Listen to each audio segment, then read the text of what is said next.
Selamat datang di Sabar Talks, tempat di mana kisah hidup jadi pelajaran berharga. Kalau kamu suka cerita yang menyentuh hati, klik subscribe sekarang juga ya. Jangan lupa like videonya, dan tulis di komentar kamu nonton dari mana. Siapa tahu, ada teman satu kota di sini. Dan sekarang, mari kita mulai kisah hari ini. 3 bulan telah berlalu sejak aku meninggalkan rumah megah itu. Sejak hari di mana aku menutup pintu di belakangku dan berjanji pada diriku sendiri untuk tidak lagi menoleh ke belakang. Namun, janji itu ternyata tidak semudah yang kupikirkan. Namaku Alia. Kini aku tinggal di sebuah kota kecil di pinggiran, jauh dari hiruk-pikuk ibu kota dan segala kenangan tentang Arka. Setiap pagi aku bangun lebih awal, berjalan kaki menuju toko bunga di ujung jalan, tempatku bekerja sekarang. Lingkungan ini berbeda, jauh lebih sederhana, dan seharusnya lebih menenangkan. Tapi hatiku masih seperti rumah kosong, dingin, dan penuh gema dari masa lalu yang tak mau hilang. Aku mulai menyukai aroma bunga lili di pagi hari. Pemilik toko, Bu Ratna, sering bilang bahwa bunga bisa menyembuhkan luka hati. Aku hanya tersenyum mendengarnya, meski dalam hati aku tahu, tidak ada aroma bunga yang bisa menghapus bayangan seorang pria dari kepalaku. Pria itu adalah Arka. 3 bulan hidup bersamanya telah mengubahku. Aku datang sebagai gadis yang hanya butuh uang untuk menyelamatkan ayahku. Aku meninggalkan rumah itu sebagai perempuan yang membawa cinta yang tak selesai. Dan sekarang, aku berusaha keras menguburnya di balik rutinitas yang membosankan. Suatu sore, ketika aku sedang merapikan vas bunga di etalase, seorang pengantar pos datang. Untuk Alia, katanya sambil menyerahkan sebuah amplop putih tanpa nama pengirim. Aku membuka amplop itu perlahan. Di dalamnya hanya ada secari kertas dengan tulisan tangan yang rapi. "Kau tidak bisa lari dariku, Alia." Tanganku bergetar membaca kalimat itu. Jantungku berdetak lebih cepat. Siapa yang menulis ini? Apakah ini dari Arka? Tapi kalau iya, kenapa terasa begitu mengancam? Aku buru-buru melipat kertas itu dan menyimpannya di saku. Tak ingin Bu Ratna melihat kegelisahanku. Namun sepanjang hari pikiranku tak bisa lepas dari tulisan itu. Malamnya, aku duduk di tepi ranjang kecil di kamar kosku. Kertas itu kuletakkan di meja, menatapnya lama. Rasanya seperti mata tak terlihat sedang mengawasi setiap gerak-geriku. Apakah benar aku tidak bisa lari dari masa lalu? Beberapa hari berikutnya, kejadian aneh mulai terjadi. Ada bayangan orang di ujung jalan yang terasa selalu mengikuti ketika aku pulang kerja. Setiap kali aku menoleh, sosok itu menghilang di antara gang. Telepon publik di depan kosku berdering keras suatu malam, dan saat kuangkat, tak ada suara di seberang. Hanya keheningan yang membuat bulu kuduku berdiri. Aku mulai takut. Suatu sore, ketika hujan turun deras dan toko sudah hampir tutup, aku melihat mobil hitam berhenti di seberang jalan. Kacanya gelap, tak terlihat siapa di dalamnya. Mobil itu tetap di sana sampai aku benar-benar masuk ke dalam kos. Siapapun yang mengawasiku, mereka tidak hanya sekadar iseng. Malam itu aku berbaring dengan mata terbuka lebar, mendengar bunyi hujan yang menabrak jendela. Pikiranku kembali ke Arka. Jika surat itu darinya, kenapa ia menulis seperti itu? Jika bukan, siapa yang tahu tentangku dan berani mengirim ancaman seperti ini? Hari berganti. Aku mulai terbiasa dengan rasa takut itu, tapi tetap waspada. Hingga suatu siang, aku mengantar pesanan bunga ke sebuah hotel tempat digelarnya pesta pernikahan. Aku membawa rangkaian bunga besar ke aula yang mewah, penuh tamu dengan pakaian indah. Saat aku berbalik untuk pergi, mataku menangkap sosok yang tak asing di antara kerumunan. Arka. Aku terpaku. Tubuhku membeku di tempat. Ia berdiri dengan jas hitam rapi. Rambutnya disisir ke belakang seperti biasa. Namun kali ini, wajahnya berbeda. Ada kelelahan yang jelas, dan sorot matanya. Sorot itu langsung menembus ke dalam dadaku. Arka melihatku, dan dalam hitungan detik, ia bergerak cepat mendekat. "Alia." Suaranya berat, lebih serak dari terakhir kali ku dengar. Aku mundur selangkah. "Apa yang kamu lakukan di sini?" Suaraku bergetar. Aku mencarimu kemana-mana, katanya tanpa basa-basi. Kita perlu bicara. Tidak ada yang perlu dibicarakan, sahutku dingin. Aku berbalik, melangkah pergi, mencoba mengabaikan gemetar di kakiku. Tapi Arka mengejarku.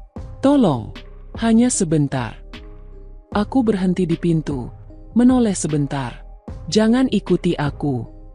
Arka diam, tapi tatapannya tetap mengikutiku saat aku pergi. Perjalanan pulang terasa lebih panjang dari biasanya. Aku memeluk diriku sendiri di dalam angkutan kota, mencoba menenangkan gemuruh di dadaku. Tapi aku tahu satu hal, ini belum selesai. Di kamarku malam itu, aku duduk menatap kalung berbentuk hati yang masih kusimpan di laci. Kalung yang dulu diberikan Arka sebagai simbol bahwa ia ingin melihatku sebagai Alia, bukan bayangan perempuan lain. Tapi sekarang, apakah kata-kata itu masih berarti? Di luar, suara hujan turun deras lagi.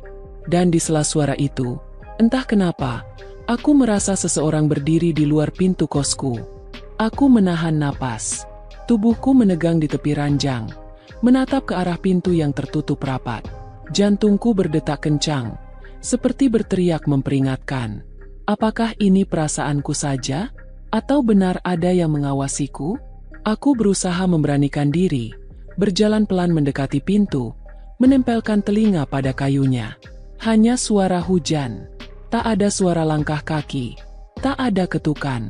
Namun perasaan itu tidak hilang. Perasaan bahwa aku tidak sendiri. Aku memutuskan untuk tidak membuka pintu. Apapun itu, lebih baik menunggu sampai pagi. Malam itu, aku tidur dengan lampu menyala, menggenggam ponselku erat-erat. Meski sebenarnya aku tidak tahu harus menelepon siapa jika sesuatu benar-benar terjadi. Pagi datang dengan cepat. Aku berusaha mengalihkan pikiran, meyakinkan diriku bahwa semua itu hanyalah paranoia. Namun ketakutan itu kembali menghantuiku ketika aku sampai di toko bunga. Di depan pintu toko, sebuah mobil hitam yang sama seperti kemarin terparkir tak jauh dari sana. Kenapa dari kemarin mobil itu ada di sini? Ya? Gumam Bu Ratna sambil melirik ke arah mobil itu.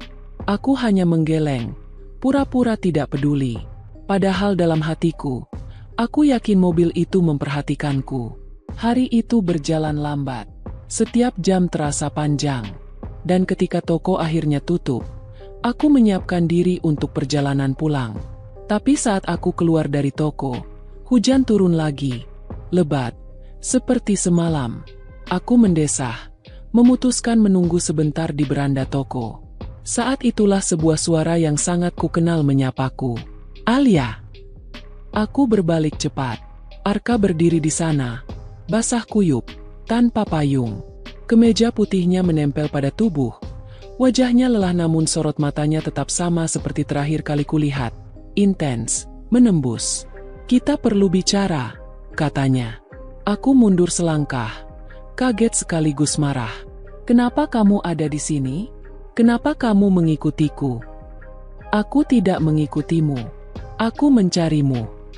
Ia maju selangkah, tapi aku mengangkat tangan, menghentikannya.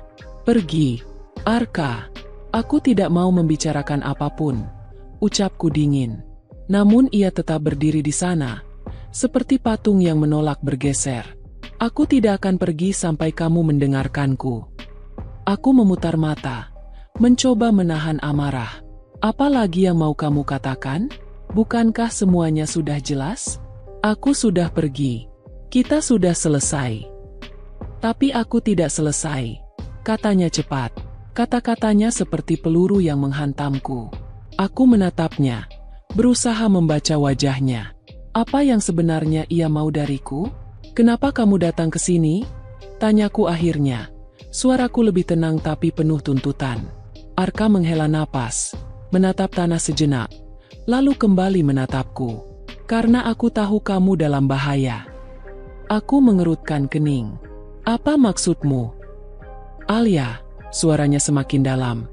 Sejak kamu meninggalkan rumah itu, aku tahu ada orang yang mengikuti kamu. Mobil hitam yang sering kamu lihat. Orang yang mengirimi kamu surat. Aku tahu siapa mereka. Tubuhku merinding. Kamu tahu? Ia mengangguk. Mereka orang-orang yang dulu mengincar Amara. Setelah dia meninggal, mereka berhenti. Tapi setelah kamu muncul, mereka mengira kamu bisa menjadi kunci untuk menghancurkan aku. Aku menatapnya tak percaya. Kunci? Apa maksudmu? Arka mendekat selangkah. Alia, kamu pikir pernikahan kontrak kita dulu hanya untuk urusan bisnis? Aku menikahimu juga untuk melindungimu. Kamu tidak mengerti seberapa berbahaya mereka. Aku merasa kepalaku berputar. Semua yang kukira sudah selesai ternyata baru permulaan. Jadi selama ini kamu menyembunyikan semua ini dariku. Karena aku tidak ingin kamu takut. Jawabnya cepat. Aku menatapnya dengan mata berair. Kamu pikir aku tidak berhak tahu? Kamu pikir aku hanya bisa menjadi bagian dari rencana tanpa tahu apapun? Arka mendekat lagi. Suaranya lirih. Aku hanya ingin kamu selamat. Alia, itu saja. Aku mundur, mencoba menjauh dari tatapan itu. Kalau begitu, kenapa kamu tidak membiarkanku pergi? Kenapa kamu harus muncul lagi sekarang? Karena mereka akan semakin mendekat. Dan aku tidak akan membiarkanmu sendirian menghadapi mereka. Aku membisu. Semua kata-katanya masuk ke dalam kepalaku seperti badai. Beri aku kesempatan, kata Arka akhirnya. Aku tahu kamu marah. Tapi kamu harus percaya. Aku di sini bukan hanya karena masa lalu kita. Aku di sini karena aku peduli padamu. Aku ingin menolak. Ingin menyuruhnya pergi dan tidak pernah kembali. Tapi ada sesuatu dalam suaranya yang membuatku tidak bisa melakukannya. Aku melirik ke arah mobil hitam yang masih terparkir tak jauh dari toko. Jika benar apa yang dikatakannya, berarti selama ini aku memang sedang diawasi. Dan itu berarti, aku benar-benar dalam bahaya. Arka meraih tanganku perlahan. Alia, izinkan aku melindungimu. Setidaknya kali ini, biarkan aku melakukan hal yang benar. Aku menatap tangannya yang menggenggamku. Dingin, basah oleh hujan, tapi terasa nyata. Dan di antara ketakutan, kebingungan, dan amarah, aku tahu satu hal. Apapun yang sedang terjadi, aku tidak akan bisa menghadapinya sendirian. Kalimat itu terus terngiang di kepalaku sepanjang malam. Hujan di luar masih turun deras, menambah sesak udara di kamar kos kecilku. Aku duduk di tepi ranjang, menatap kalung berbentuk hati yang dulu diberikan Arka. Sudah berapa kali aku berusaha menanggalkan semua yang berhubungan dengannya. Tapi entah mengapa selalu berakhir dengan aku menggenggamnya lagi. Arka bilang ada orang-orang yang mengincarku. Dia bilang aku dalam bahaya. Seharusnya aku tidak percaya begitu saja. Tapi semua kejadian akhir-akhir ini, dari mobil hitam itu sampai surat ancaman, membuat ucapannya terdengar masuk akal. Tepat pukul 9 malam, ponselku bergetar. Pesan dari nomor tak dikenal masuk. Kamu pikir bisa bersembunyi di kota kecil? Kami selalu tahu di mana kamu berada. Darahku terasa berhenti mengalir. Tanganku gemetar membaca pesan itu. Siapa mereka? Apa yang mereka inginkan dariku? Tak menunggu lama, aku memutuskan menghubungi Arka. Meski ada bagian dari diriku yang masih marah, aku tidak punya pilihan. Ia mengangkat telepon di dering pertama. Alia? Suaranya terdengar tegas, seperti sudah menunggu dariku. Ada pesan. Mereka tahu aku di sini. Suaraku bergetar, hampir terisak. Aku akan ke sana sekarang. Jawabnya cepat. Kuncilah pintu. Jangan buka untuk siapapun. Aku di jalan. Aku berdiri di balik pintu, memeluk diriku sendiri. Setiap bunyi dari luar membuatku tersentak. Malam itu terasa panjang, sampai akhirnya suara ketukan di pintu membuatku membeku. Itu aku, suara Arka. Aku membukanya perlahan, memastikan wajah itu benar-benar wajahnya. Arka berdiri di depan pintu dengan jas hujan basah. Mata tajamnya langsung menyapu isi kamar. Kemas barang-barangmu. Kita tidak bisa tinggal di sini lagi. Apa maksudmu? Tanyaku panik. Mereka sudah menemukanmu. Kita harus pindah ke tempat yang lebih aman. Jawabnya singkat. Aku tidak sempat membantah. Dalam waktu setengah jam, Aku sudah duduk di kursi penumpang mobilnya. Jalanan malam basah oleh hujan. Lampu kota berpendar samar di kaca mobil. Arka, suaraku memecah keheningan. Siapa sebenarnya mereka? Kenapa mereka mengincarku? Arka terdiam lama sebelum akhirnya menjawab. Kamu ingat Amara? Aku mengerutkan kening. Istrimu yang sudah meninggal. Ia mengangguk. Kematian Amara bukan kecelakaan. Itu pembunuhan. Jantungku seakan berhenti berdetak. Apa? Setahun lalu, aku dan Amara terlibat dalam proyek besar yang membuat banyak orang ingin menghancurkan kami. Setelah dia meninggal, aku pikir mereka sudah berhenti.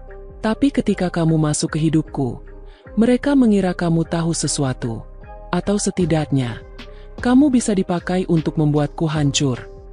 Aku menatapnya tak percaya.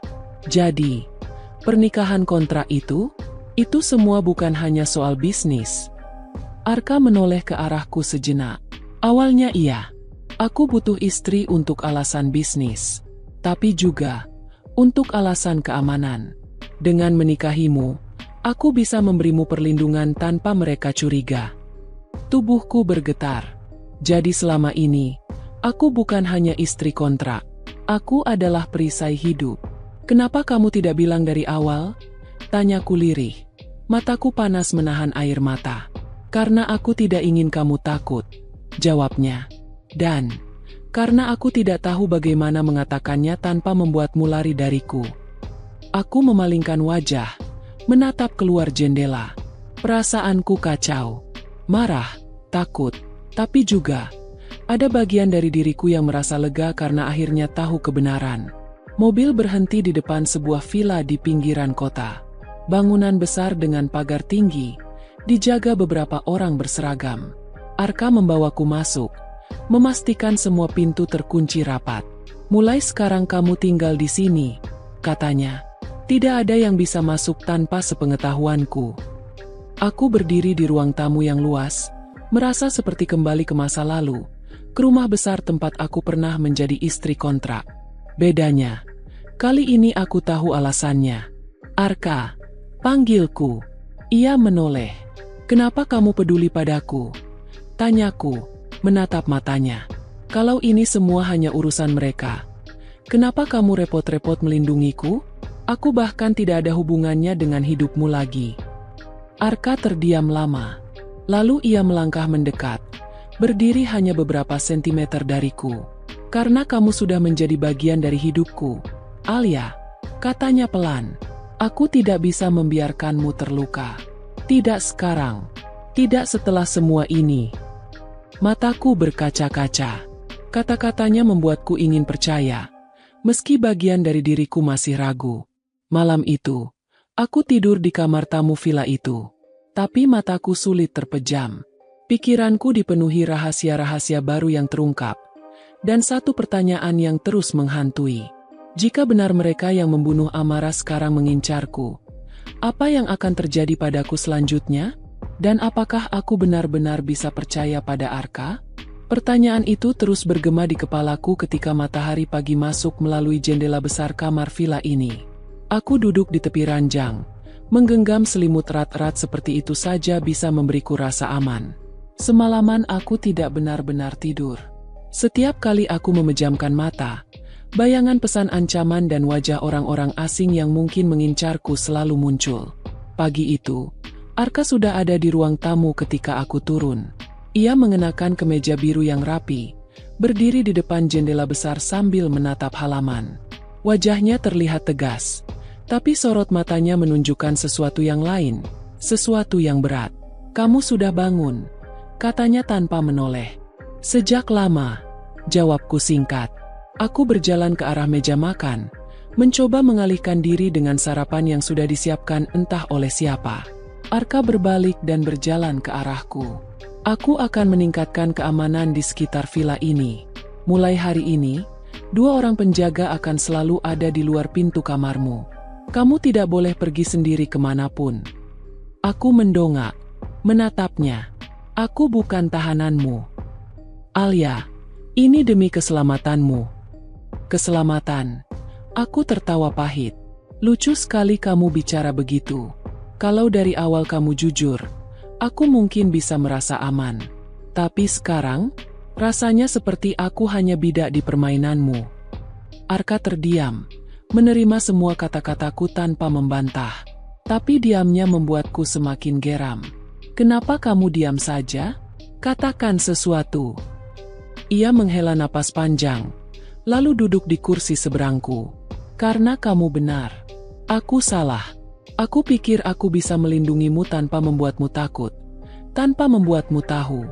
Tapi aku lupa, kamu bukan orang yang bisa diperlakukan seperti itu. Kata-katanya membuat dadaku sedikit bergetar. Tapi aku tidak ingin luluh begitu saja. Kalau kamu benar-benar peduli, kenapa kamu tidak biarkan aku pergi? Aku bisa kembali ke hidupku sendiri. Aku tidak mau terus terjebak di sini, di tengah semua masalahmu. Arka menatapku tajam, lalu mendekat sedikit. Kalau kamu pergi sekarang, mereka akan menemukanku lebih cepat dari yang kamu kira. Mereka tahu kamu terhubung denganku. Jika kamu di luar tanpa perlindungan, kamu bukan hanya akan terluka, kamu mungkin tidak akan selamat. Tubuhku menegang. Kata-kata itu tidak terdengar seperti ancaman, tapi seperti kenyataan pahit yang harus kutelan. Sebelum aku sempat merespons, suara dering ponsel Arka memecah keheningan. Ia mengangkatnya cepat. Wajahnya berubah serius. Ya. Pastikan dia tidak masuk. Jangan biarkan siapapun mendekat. Aku menatapnya dengan panik. Ada apa? Orang-orang itu. Jawabnya cepat. Mereka sudah mencoba mendekati villa ini. Jantungku berdetak kencang. Aku berdiri, memeluk diriku sendiri. Rasanya dinding villa ini yang semula kokoh kini seperti kaca tipis yang bisa pecah kapan saja. Arka menutup telepon, lalu menatapku. Ini sudah lebih buruk dari yang kubayangkan. Mereka benar-benar mengincarmu. Aku melangkah mundur. Kenapa? Kenapa aku? Arka? Apa mereka pikir aku tahu sesuatu? Aku bahkan tidak mengerti apa yang sedang terjadi. Arka mengusap wajahnya, seperti berusaha menahan beban yang terlalu berat. Mereka mengira kamu tahu apa yang terjadi pada Amara. Mereka pikir aku memberitahumu sesuatu. Dan kalau aku tidak menyerahkanmu, kalau tidak menyerahkan aku, suaraku meninggi. Mereka akan apa? Membunuhku. Arka menatapku dengan mata berkaca-kaca. Sesuatu yang jarang kulihat darinya. Mereka akan mengambilmu.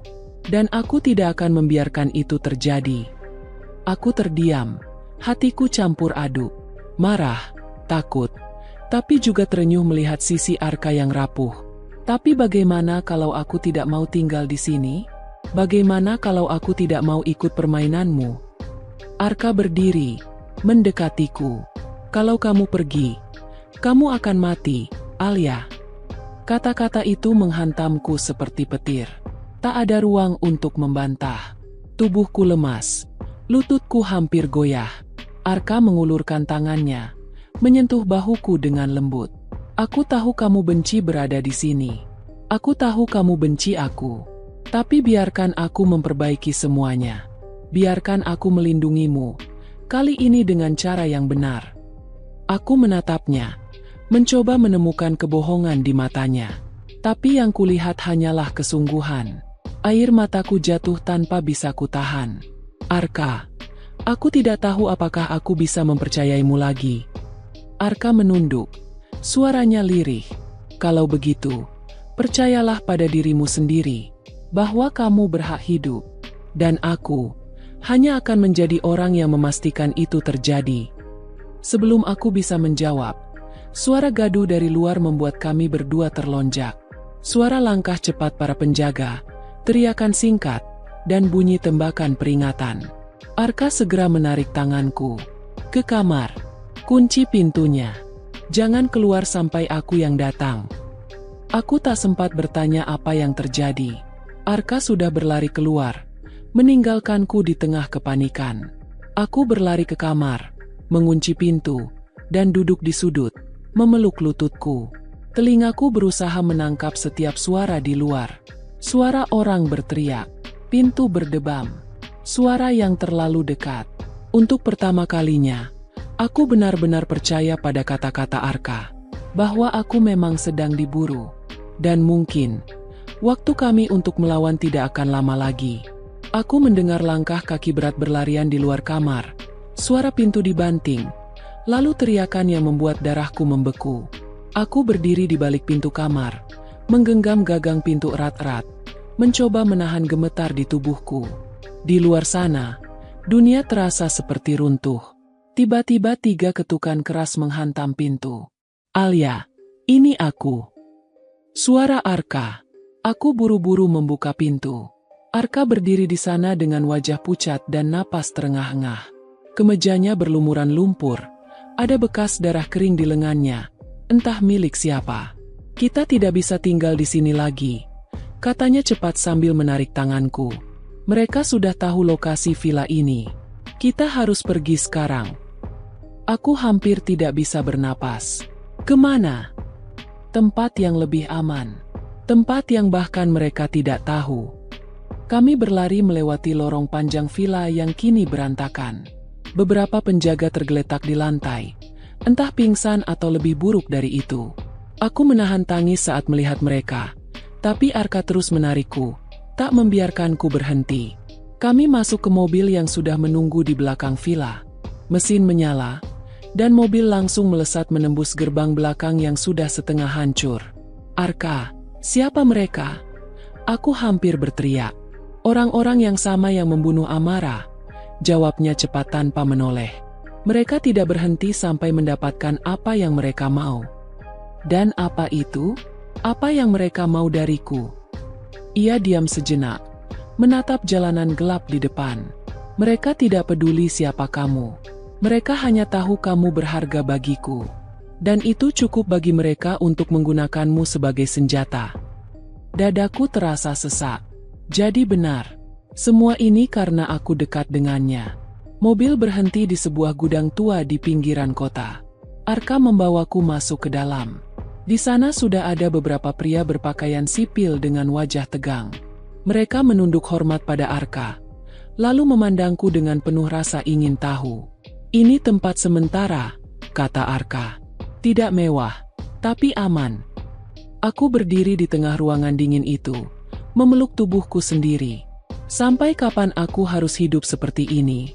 Sampai kapan aku harus bersembunyi? Arka mendekat, mencoba menenangkanku, sampai semuanya berakhir. Aku menatapnya dengan marah. "Dan kapan itu? Seminggu? Sebulan? Setahun? Arka, aku tidak bisa hidup begini selamanya." Ia terdiam, lalu menatapku dengan mata yang berisi luka mendalam. "Kamu pikir aku tidak lelah? Kamu pikir aku tidak ingin ini semua selesai? Alia, aku kehilangan segalanya karena mereka. Amara, hidupku, semuanya. Dan aku tidak mau kehilangan kamu juga." Hatiku bergetar mendengar kata-katanya. "Kenapa aku? Kenapa kamu tidak biarkan aku pergi sejak awal? Kalau kamu tahu ini semua berbahaya, kenapa kamu tarik aku ke dalam hidupmu?" Arka mengambil langkah mendekat. Jaraknya hanya tinggal beberapa sentimeter dariku. "Karena kamu satu-satunya yang membuatku merasa hidup lagi." Aku terpaku. Napasku tercekat. Kata-katanya membentur semua dinding yang kubangun selama ini. "Awalnya aku menikahimu untuk melindungi diriku. Tapi 3 bulan bersamamu mengubah segalanya. Aku tidak bisa kehilanganmu, Alia." Air mataku jatuh tanpa bisa kutahan. Aku ingin membencinya, ingin menolak semua ini, tapi hatiku berkata lain. "Arka." Suaraku bergetar. Aku tidak tahu apakah aku bisa bertahan dengan semua ini. Aku takut. Ia mengangkat tanganku, menggenggamnya erat. Aku juga takut. Setiap hari aku hidup dengan rasa takut kehilanganmu. Tapi kali ini, kita tidak lari. Kita hadapi mereka bersama. Sebelum aku sempat menjawab, pintu gudang tiba-tiba dibuka paksa. Seorang pria berpakaian hitam masuk dengan pistol teracung. Arka segera menarikku ke belakang tubuhnya, memberi isyarat pada anak buahnya. "Kalian pikir bisa sembunyi dari kami? Suara pria itu berat dan dingin. Serahkan dia, Arka, dan mungkin kami biarkan kamu hidup. Aku gemetar. Tubuhku kaku seperti batu. Arka berdiri tegak, menatap pria itu tanpa gentar. Kalian tidak akan menyentuhnya. Pria itu tertawa sinis. Kau masih berusaha jadi pahlawan? Bahkan setelah istrimu yang dulu mati karenamu. Kata-kata itu menghantamku seperti badai. Jadi benar, mereka inilah yang membunuh Amara. Arka mengambil langkah maju. Kalian akan mati sebelum bisa mendekatinya. Dalam hitungan detik, situasi berubah kacau. Anak buah Arka berusaha melawan. Suara tembakan meledak di udara. Arka menarikku ke belakang tumpukan peti, melindungiku dengan tubuhnya. Jangan lepaskan tanganku, katanya sambil menatap mataku. Aku menggenggam tangannya sekuat tenaga. Air mata membasahi pipiku. Di tengah kekacauan itu, hanya satu hal yang jelas di kepalaku. Aku tidak bisa pergi darinya. Entah bagaimana, entah kenapa. Meski semua ini berbahaya, meski semua ini salah, aku tahu aku tidak bisa lepas darinya.